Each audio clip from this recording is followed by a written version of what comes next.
क्या आपने कभी सोचा है कि दुनिया की सबसे तेज जासूसी विमान SR-71 ब्लैकबर्ड को कौन सा खास ईंधन देता था? ये था JP-7, एक ऐसा जेट फ्यूल जो सामान्य ईंधनों से बिल्कुल अलग था।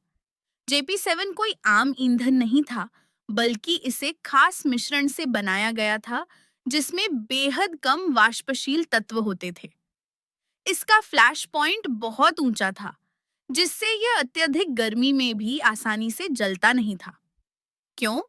क्योंकि SR-71 की उड़ान मार्च 3.2 की रफ्तार से होती थी, जहां विमान के बाहरी हिस्से इतनी गर्मी सहते थे कि आम ईंधन तुरंत जल उठते।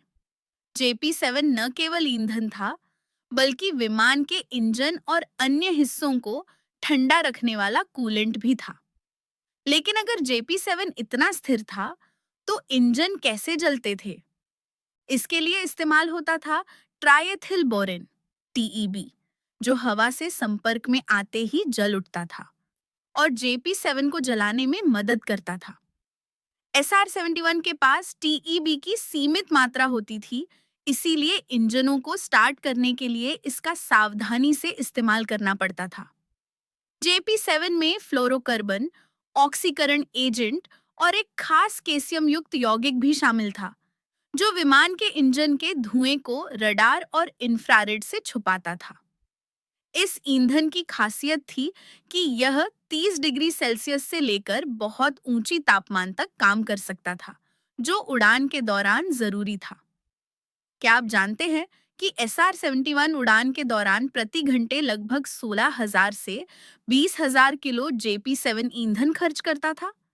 इतना भारी ईंधन खर्च होने के बावजूद इसकी रेंज सीमित थी। इसीलिए विमान को हवाई ईंधन भरवाने वाले खास टैंकरों की जरूरत पड़ती थी।